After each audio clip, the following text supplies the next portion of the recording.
Hi, my name is Tyler Statura, and I'm Political Science 305 with Professor Fox.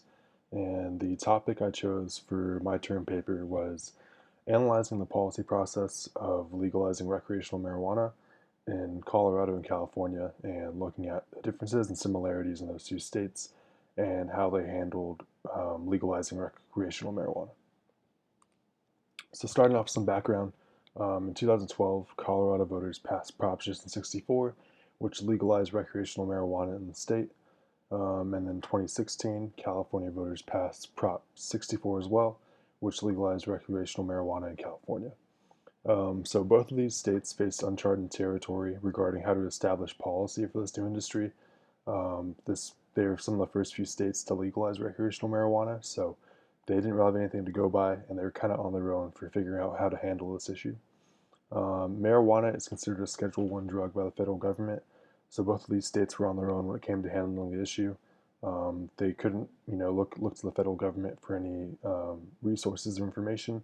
It was just them trying to figure out this new industry. Looking at Colorado first, when after Colorado passed Proposition 64, Colorado formed a new task force. It was called MED, or the Marijuana Enforcement Division, and their job was to regulate this new industry, develop regulations, and recommend new public health policies, and also just public policy in general for the state of Colorado. They recommended general regulations, and like I said, various public health regulations. An example of their policy was legislation H13 1325, and that legislation limited marijuana blood levels while driving, and it created a voter referendum on marijuana taxation. And looking at California now, California already had extensive medical marijuana regulations in place prior to recreational marijuana being legalized, so they had something to go off of. And then AB 243, AB 266, and SB 643 created an extensive regulatory framework that made regulating recreational marijuana very simple. Um, because they had those bills passed and that regulatory framework in place, California reorganized the existing agencies created by the bills mentioned above, which made their transition from medicinal to recreational marijuana very easy. So while Colorado did have some medical marijuana regulations in place, they didn't have as much to go off of, which is why they created the task force, whereas California already had these agencies in place and these regulations in place, so they just had to reorganize agencies to regulate recreational marijuana. What can other jurisdictions learn from Colorado and California?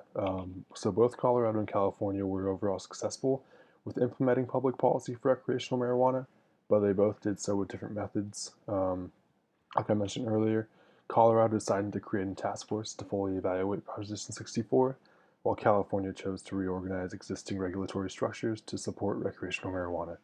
So they both accomplished the same thing, but they both did it very differently. One recommendation for states who might legalize recreational marijuana in the near future is to ensure that their public health policy is sufficient in enforcing DUIs relating to marijuana. The one flaw in California's implementation is that 3 years after legalization, there is still no tool to protect the public from drivers impaired by marijuana. So, although California did, pass legislation, create a law making it illegal to drive while under the influence of marijuana, they didn't have a system in place or any resources for law enforcement to actually enforce this and determine if a driver was impaired by marijuana. So, states who are looking or who may be passing recreational marijuana legislation in the near future can definitely learn from both California and Colorado, and either create a task force or by reorganizing his existing framework if that was created for medical marijuana. Thank you.